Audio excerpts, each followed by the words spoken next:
Hi hello welcome to జాటీవీ. కాకినాడకెళ్లి వంగ గీతాని కలిసిన వైఎస్ఆర్సీపీ నేత మాజీ మంత్రి అంబటి రాంబాబు తర్వాత మీడియాతో మాట్లాడారు. అలాగే వంగ గీత గారు వీటి కలవాలనే ఉద్దేశంతో కాకినాడ రావటం జరిగింది. ప్రధానంగా వీటిని కలిసి వీరికి ధన్యవాదాలు చెప్పాలనేది నా ఉద్దేశం. ఎందుకంటే మొన్న నేను రాజమండ్రి సెంట్రల్ జైల్లో ఉన్నప్పుడు వీరందరూ మనస్ఫూర్తిగా నాకు మద్దతు పలికారు. కన్నబాబు గారు అయితే తక్షణమే రాజమండ్రి సెంట్రల్ జైలుకి వచ్చి నాకు ధైర్యం చెప్పారు. అంటే నేను ధైర్యం పోయిందని ఉంటా సహజంగా చెప్పారు, నాకేం ధైర్యం పోలేదనుకోండి. ధైర్యం చెప్పారు. చాలా కన్సర్న్గా మాట్లాడినటువంటి వ్యక్తుల్లో కన్నబాబు గారు. అలాగే నేను రిలీజ్ అయిన రోజున మా గీతా గారు ప్రత్యేకంగా వచ్చి నాకు అభినందనలు తెలిపారు. నాకు చిత్రం ఏంటంటే నేను నిన్న మన రాయుడు గారు నాకు అభినందన సభ ఏర్పాటు చేశారు ద్వారకా తిరుమలలో. వెనక్కి తిరిగి చూస్తే అభినందన సభ అని ఉంది. నాకు ఏం పదవి వచ్చింది అభినందన పెట్టారో నాకు అర్థం కాదా. ఇక్కడ మీరు గమనించవలసింది ఏంటంటే నేను జైలుకు వెళ్ళొస్తే నన్ను అభినందిస్తున్నారు. దాని అర్థం ఏంటంటే రాంబాబు గారు మిమ్మల్ని జైలుకు పంపటం అన్యాయం అని దాని అర్థం. దానితో పాటు ఇంకొక అర్థం ఏంటో తెలుసా, రాంబాబు గారు మీరు జైల్లో ఉన్నా చాలా ధైర్యంగా ఉన్నారు, మాకు ధైర్యాన్ని ఇచ్చారు కేడర్కి అనేది కూడా నాకు అర్థం అవుతుంది. దానితో పాటు నన్ను జైలు పంపడానికి, నా మీద కేసులు పెట్టడానికి ప్రధానమైన కారణం ఆ రోజున నేను చంద్రబాబు నాయుడు గారిని దూషించానని పెట్టారని నేను అనుకోవటంలా. ఎందుకంటే దూషించానని ఎవరైనా అనుకుంటారు, పొరపాటు నోరు జారానని వెంటనే గంటల వ్యవధిలోనే నేను క్షమాపణ చెప్పేశా. అయినా నన్ను జైలుకి పంపారు. నా ఇంటి మీద దాడి చేశారు, నా ఆఫీసు మీద దాడి చేశారు. బహుశా చరిత్రలో ఎప్పుడు ఇంత దారుణమైన దాడి జరగలేదు. చరిత్ర చూసుకోండి. తెలుగుదేశం వారికి కూడా చెప్తున్నా, జనసేన వారికి కూడా చెప్తున్నా, ఒకసారి వెరిఫై చేసుకోండి. 7 గంటల 20 నిమిషాల సేపు నా ఇంటి ముందు, నా ఆఫీసు ముందు కరానృత్యం చేశారు. పోలీసులు అక్కడే ఉన్నారు, ఏం మాట్లాడాల, సహకరించారు. పెట్రోల్ తీసుకొచ్చి పెట్రోల్ బాంబులు వేశారు, పరుగులు తీసుకొచ్చి గోడలు పగలగొట్టారు, నా ఇల్లంతా ధ్వంసం చేశారు, నా కార్లు పగలగొట్టారు, నా ఫర్నిచర్ పగలగొట్టారు. ఒక్కటి చంపకపోవటమే, నైతికంగా చంపేశారు. ఇంత దారుణమైన సంఘటన ఈ మధ్యకాలంలో చరిత్రలో ఉభయ రాష్ట్రాల్లో ఎక్కడ జరగలేదు, నిజంగా భారతదేశంలో కూడా జరగలేదని నా అభిప్రాయం. Subject the correction. ఎందుకు చేశారు ఇది? నేనేం చేశారు? ఓ బూత్ తిట్టాను అనుకోని కాసేపు. ఉన్నోళ్ళు అరుణ్ కుమార్ గారు చెప్పాడు, తిట్టిన వాడికి ఏమో సెంట్రల్ జైలు, కార్లు బగలగొట్టి దోషం చేసిన వారికి ఏమో స్టేషన్ వేయించి పంపించారు. దిస్ ఈజ్ ద సిస్టమ్, పాలన, administration, police administration in Andhra Pradesh. Chandrababu Naidu గారి నాయకత్వంలో, లోకేష్ గారి నాయకత్వంలో ఇలా జరుగుతూ ఉంది. జైల్లో పెట్టి పోలీస్ లాకప్లో వీళ్ళు దుంప దగ్గర కొట్టడానికి ప్రయత్నం చేశారు, కాళ్ళు బగలు తీశారు, ఏమేదో చేశారు. కేసు మీద కేసు పెట్టారు. అంటే రాకూడదు, ప్రాపర్లైట్ పెట్టాలని. ఎందుకు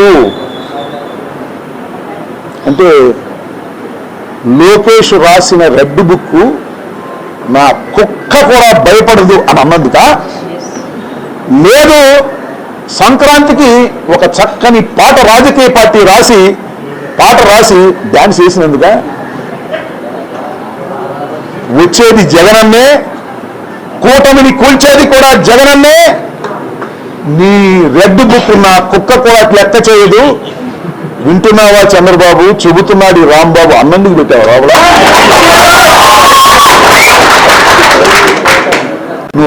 భయపడతాడా అంబటి రాంబాబు? అందరూ ఇంత బలం ఉంది నాకు. ఈ రాష్ట్రంలో 40% ఓటు బ్యాంకు కలిగినటువంటి వైఎస్ఆర్ కాంగ్రెస్ పార్టీ నాయకుడిని నేను భయపడను. ఇంకొకటి కూడా చెప్తున్నా చంద్రబాబు నాయుడు గారు, ఈ రాష్ట్ర జనాభాలో 20% పైన ఉన్న కాపు కులంలో పుట్టి పెరిగినటువంటి వ్యక్తి రాంబాబు, గుర్తుపెట్టుకోమని మనం చేస్తున్నా. దానికి దేనికి భయపడను. నువ్వెన్ని చేసినా భయపడేటటువంటి వ్యక్తిని కాదు అని మనం చేస్తున్నా. ఇది ఇవాళ ఏం జరుగుతుంది? నా మీద దాడి చేసిన వారి మీద కేసులు లేవు. నన్ను కొట్టడానికి ప్రయత్నం చేసిన పోలీసు వారి మీద యాక్షన్ లేదు. వదిలేస్తామా? న్యాయ పోరాటం చేస్తామని కూడా ఈ సందర్భంగా మనం చేస్తున్నాం. ఆల్రెడీ కోర్టులో ఫైల్ చేశాం. నన్ను పోలీస్ కస్టడీలో ఉన్నప్పుడు కొట్టడానికి ప్రయత్నం చేసినటువంటి ఆ ఇద్దరు సిఐల్ని నిజంగా చిత్తశుద్ధి ఉంటే, ప్రజాస్వామ్యం ఉంటే, అడ్మినిస్ట్రేషన్ ఉంటే ఇమీడియట్ గా సస్పెండ్ చేయాలా? చేశారా? అది మెడల్ ఇచ్చి పెట్టుండే, చేయబెట్టుకోలేదు. దీని మీద న్యాయస్థానాల్లో న్యాయ పోరాటం చేస్తాను. రాష్ట్ర వ్యాప్తంగా ప్రజల దగ్గరికి వెళ్ళి ప్రజా పోరాటం కూడా చేస్తాను. ఈ రాంబాబు వదిలిపెట్టడు, ఈ రాంబాబు తగ్గడు అనేది కూడా ఈ సందర్భంగా నేను చెప్పదలుచుకున్నాను. ఎన్ని కక్ష సాధింపులు తప్ప ఏమి అడ్మినిస్ట్రేషన్ అసలు పండిన పంటకు అసలు గిట్టుబాటు కావాలి. ఎక్కడైనా సరే ఒడ్లు కొనేవాళ్ళు ఉన్నారా? పండిన పంట కొనేవాళ్ళు ఉన్నారా? మొత్తం టోటల్ అడ్మినిస్ట్రేషన్ అంతా కూడా గాలి కొనేసి కక్ష సాధింపు లేదప్ప మరొకటి లేదు. అంబటి రాంబాబు రోడ్డు మీద తిరుగుతున్నాడు, అంబటి రాంబాబు మీద కక్ష సాధిద్దాం. లేకపోతే మరొకరు రోడ్డు మీద తిరుగుతున్నారు, వాళ్ళ మీద కక్ష సాధింపు చేద్దామని. ఇవన్నీ ఏమవుతాయి? చివరికి మీకు సెల్ఫ్ గోల్ అయ్యి మీకు మీ పతనానికి దారి తీస్తుందనే విషయాన్ని కూడా మీరు గమనించాలని సందర్భంగా మనం చేస్తున్నాం.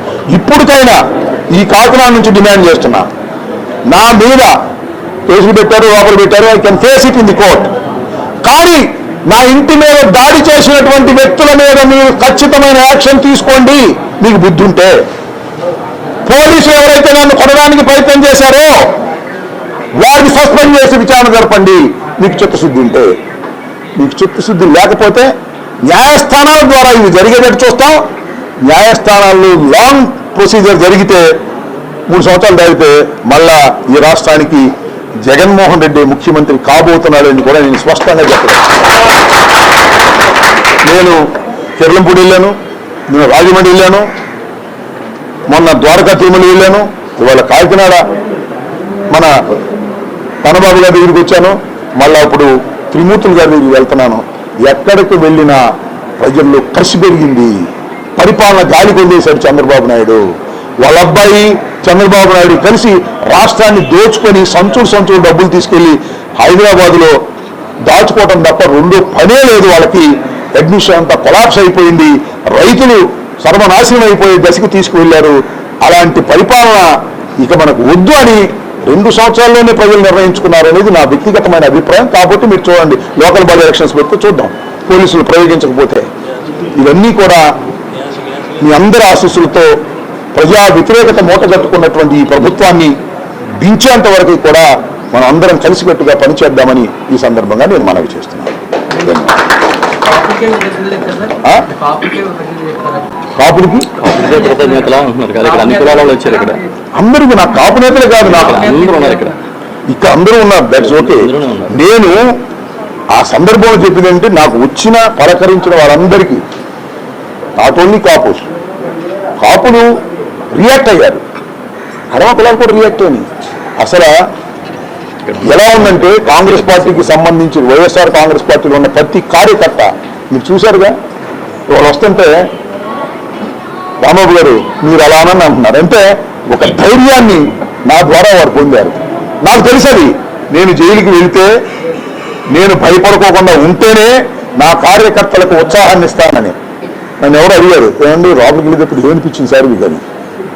లోపలికి వెళ్ళేటప్పుడు మళ్ళీ బయటకు వస్తాంగా అనిపించింది అయ్యా.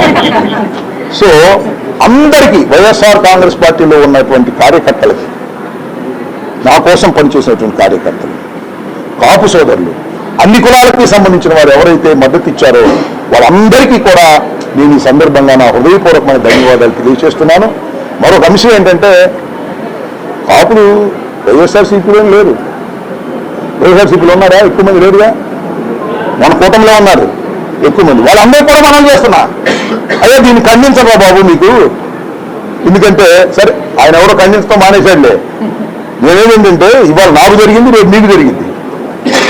ముద్రగడ పద్మనాభాన్ని జరిగింది, అంతకుముందు పతనం అయింది ఇప్పుడు ఆ పార్టీ, వాళ్ళ పార్టీ. అవునా కదా?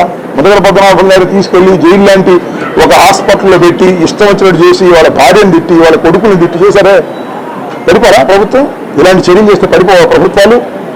మరొకసారి చెప్తున్నా అందరికీ, not only Kapus, YSR Congress party ఉన్న 40% ఆఫ్ ఓట్ బ్యాంక్ ఉంది మాకు. ఇప్పటికీ మొన్న అది ఇప్పుడు 50 ఉంటుంది, అది వేరే విషయం, అది లెక్కలు లేవు కాబట్టి. అదర్ కమ్యూనిటీస్ అయిపోయినాయి. అదర్ కమ్యూనిటీస్ అందరూ కూడా ఎవరైతే ఈ అన్యాయాన్ని ఖండించారో, ఇంతేకాదు మీకు ఆశ్చర్యపోతారు మీరు, సుజనా చౌదరి గారు ఖండించారు, నారాయణ గారు ఖండించారు, జడ్జి గారు మన ఆయన పేరేంటి శ్రావణ గారు, శ్రావణ గారు ఖండించారు. అక్కడ దాకా ఎందుకు జనసేన రజనీ అనే అమ్మాయి ఖండించింది, జనసేనలో ఉండి కూడా. ఇతర పార్టీల్లో ఉన్న బయలుగా ఖండించిన వాళ్ళు ఉన్నారు, లోపల ఖండించిన వాళ్ళు ఉన్నారు.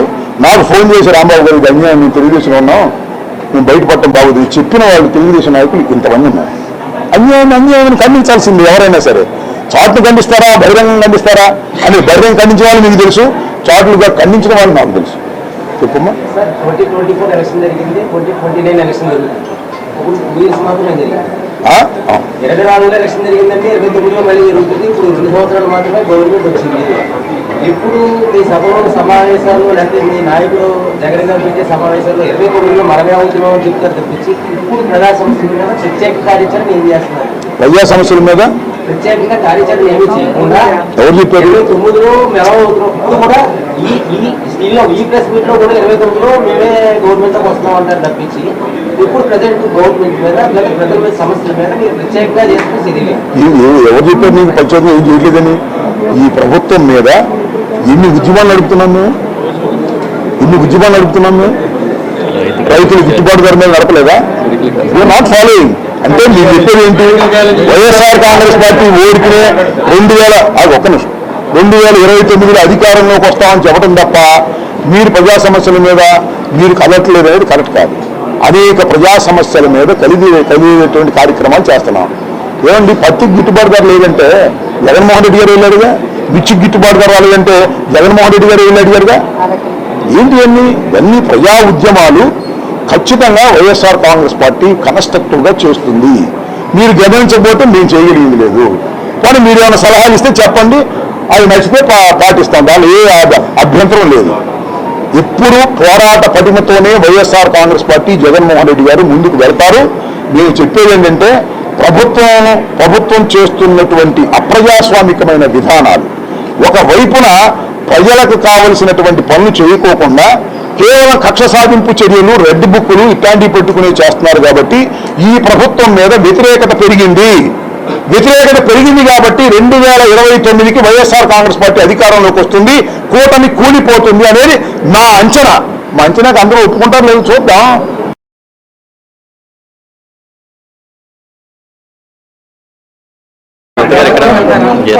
ఏ పిఠాపురం ఏమన్నా నిషేధిత ప్రాంతమా? అలాగే అది కాదు. నేను ఒక మాట చెబుతా, వాళ్ళబ్బా పిఠాపురం ఈ టూర్లో వెళ్తలేదు, మళ్ళీ వెళ్తా. పిఠాపురం నిషేధిత ప్రాంతం కాదు, అక్కడ ఎవరు వెళ్ళడానికి వీలేదు కాదు. సోదరుంది, ఆవిడ కన్సల్ట్ చేసి గ్యారంటీగా మీరు అడిగారు కాబట్టి పిఠాపురం వెళ్తా, అవసరమైతే కుప్పం కూడా వెళ్తా. నిషేధిత ప్రాంతాలు ఏమన్నా మంగళగిరిలో రోజు వెళ్తున్నాం.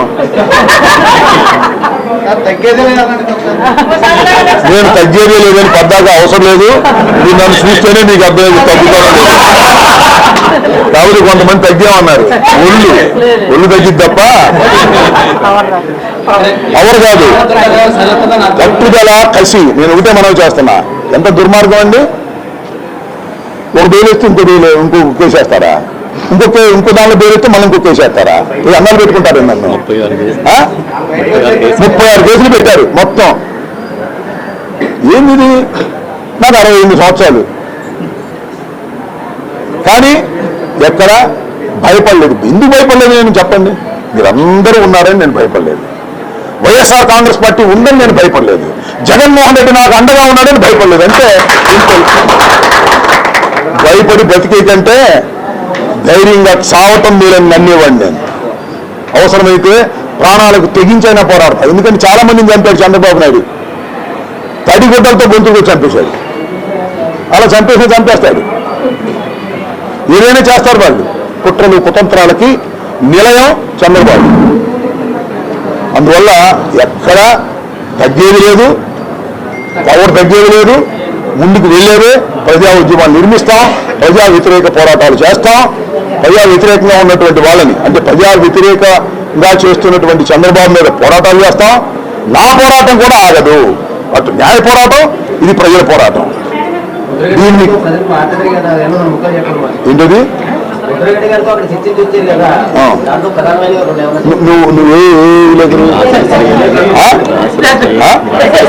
నువ్వే దాస శ్రీను అక్కడ నీకెవరు రాలేదా?